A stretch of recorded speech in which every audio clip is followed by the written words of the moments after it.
살다 보면 어떤 사람의 모습을 대면하면서 익숙한 모습이 있지 않습니까?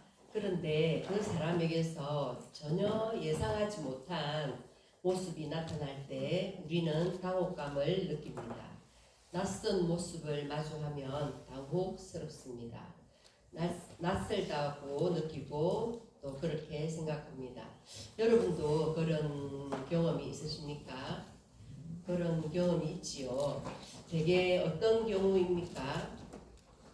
늘 밝게 받아주던 사람이 내가 꼭 그렇게 해야 돼? 이런 반응. 따지고 보면 우리에게 이런 경험들이 제법 있을 것입니다. 가만히 보면 다른 거 없습니다.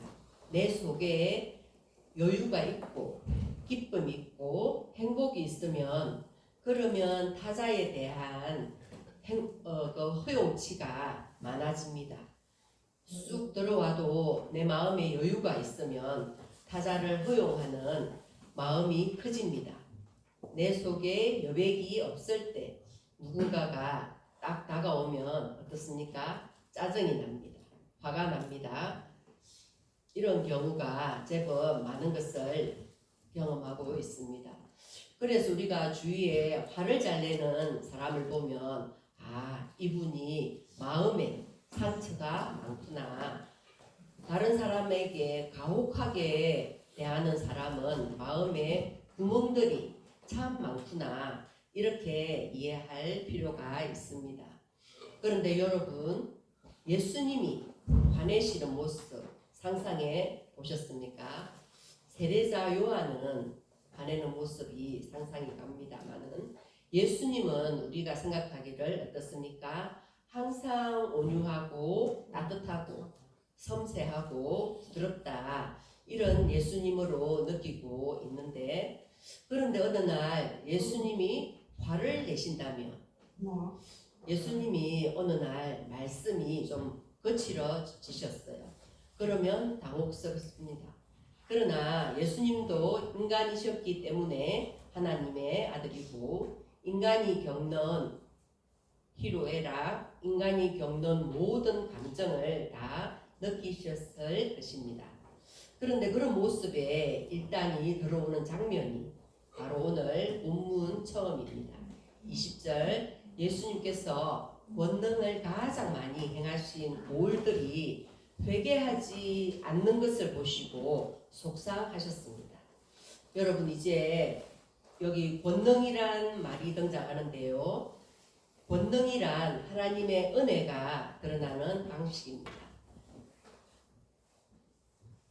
기적, 자연 이적, 병자를 고치는 이적, 귀신을 쫓아내는 이적 등이 있는데요. 가장 큰 이적은 완고한 마음이 변화되는 것, 그것처럼 큰 이적이 없는데 사람들은 그런 이적은 잘 안 보고 가식적으로 드러나는 기적에만 집중합니다. 이 시간 세 가지로 제가 받은 본문의 은혜를 함께 나누고자 합니다. 첫 번째, 익숙함이라는 무서운 감정입니다. 20절로 24절 말씀. 예수님은 기적을 가장 많이 베푸셨던 고라신, 베세다, 가버나움을 꾸짖으십니다. 이 도시들의 문제는 악함보다는 무관심 그리고 완악함이었습니다.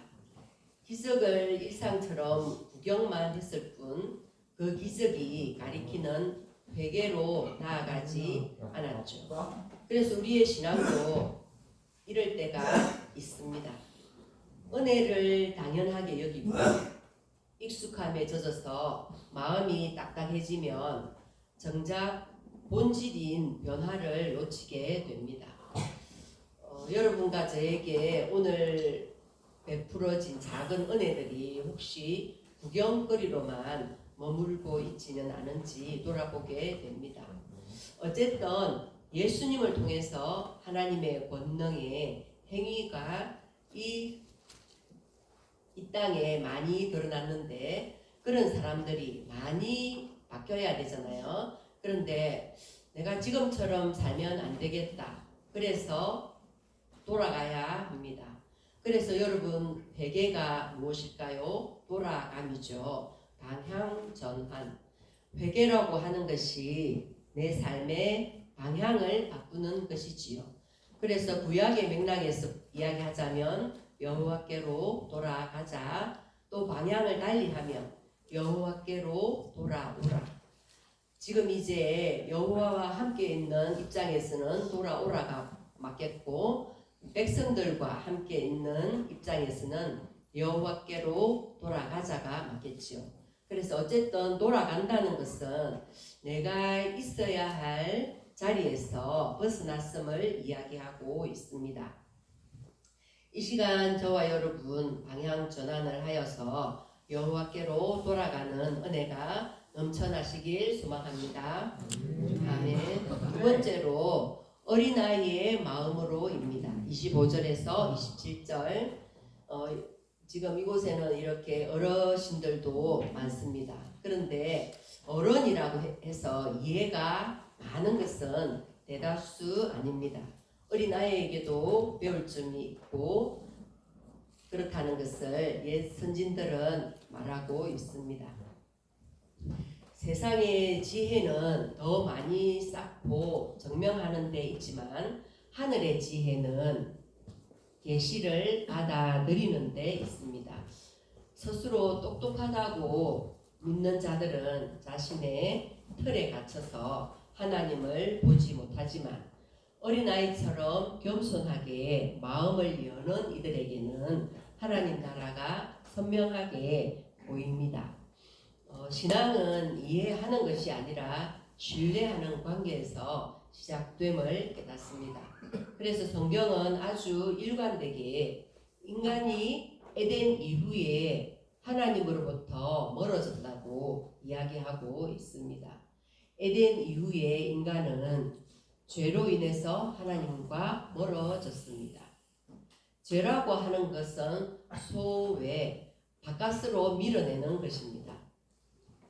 이 세상에서 살아가다 보면 어떻습니까? 내가 더 이익을 더 확보하기 위해서는 저 사람을 좀 나쁘게 이야기하게 되고 그러면 어떻습니까? 죄가 들어오는 거죠. 그래서 이해관계가 들어오는 순간 친밀한 관계에서 점차 멀어지게 되고 마음에서부터 제외해 놓기 시작합니다. 그런데 거꾸로 멀어진 관계를 가깝게 하려면 어떻게 하면 되겠습니까? 아주 쉽습니다. 사랑입니다. 누군가를 사랑하면 가까이 다가가게 됩니다. 사랑은 거리를 좁힙니다. 지금 이곳에 앉아 계신 여러분도 이렇게 거리가 가까우신 분도 있고 또 조금 멀신 분도 계신데 여러분과 저가 이렇게 멀어진 거리를 가까이 손잡게 하는 것도 무엇입니까? 사랑입니다. 여러분도 사랑하는 사람들이 많이 계시지요. 사랑하는 사람에게는 어떻게 해주고 싶습니까? 다 해주고 싶지 않습니까? 때로는 사랑하는 사람이 힘들 때 그 힘듦을 덜어주고 싶고 그의 고통을 덜어주고 싶고 아플 때 차라리 내가 아프고 싶고 그것이 사랑이라는 감정 아니겠습니까? 그래서 사람은 죄에서 해방될 때 사랑이 샘솟습니다. 자기 속에 사랑이 샘솟는 것을 경험하고 사랑의 경험 속에 들어갔을 때 내 삶이 참 좋구나. 여러분의 삶도 참 좋다. 저와 여러분 모두 이런 샬롬의 은혜가 넘치길 소망합니다. 네, 마지막으로 세 번째, 세상에서 가장 가벼운 멍에입니다. 28절로 30절 말씀. 드디어 이제 성경에서 가장 아름다운 초대장이 등장합니다. 수고하고 무거운 짐진 자들아 다 내게로 오라.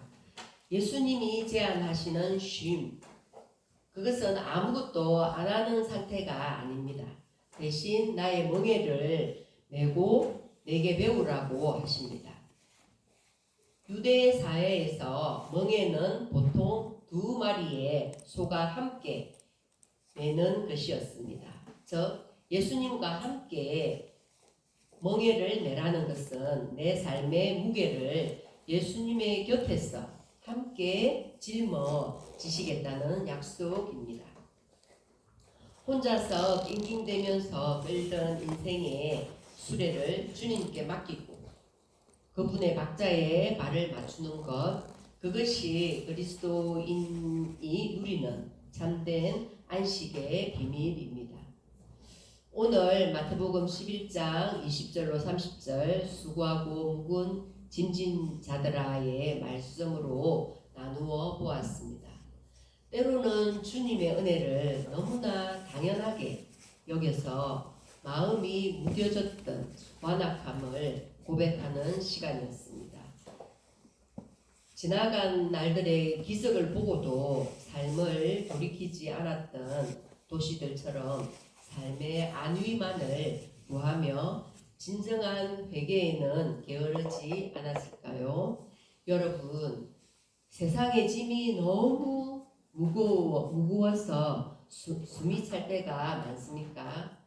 스스로 모든 것을 해결하려다 지치지 마시고 혼자만의 힘으로 버티지 마시고 주님이 곁에서 함께 메워주시는 가벼운 멍에를 쥐고 주님의 속도에 맞춰서 걷기를 원합니다. 오늘도 주님 곁에서 배우며 세상이 줄 수 없는 평안을 누리고 우리의 무거운 마음을 주님께 맡깁시다. 참된 안식처 되시는 예수님께서 우리의 무거운 짐을 덜어주실 것입니다. 이러한 여러분 되시길 기도드립니다. 아멘. 요즘 주위에서 이렇게 장례식장을 다녀오는 경우가 많아서 이번 주간은 그 생사 화복을 주관하시는 하나님에 대해서 제가 또 개인적으로 많이 깨달았습니다. 사무엘상 2장 7절에 여호와는 가난하게도 하시고 부하게도 하시며 낮추기도 하시고 높이기도 하시는도다. 아멘. 그래서 우리는 가깝고 사랑하는 사람이 떠나면 슬프지만 하나님은 우리의 믿음을 보시고 역사하십니다. 그래서 주위에 위로받아야 되실 분이 있으면 또 위로해 주시고 신앙생활에 힘쓸 수 있도록 서로 은혜를 나누며 사랑을 나누었으면 좋겠습니다. 아멘. 네, 찬송 드리겠습니다.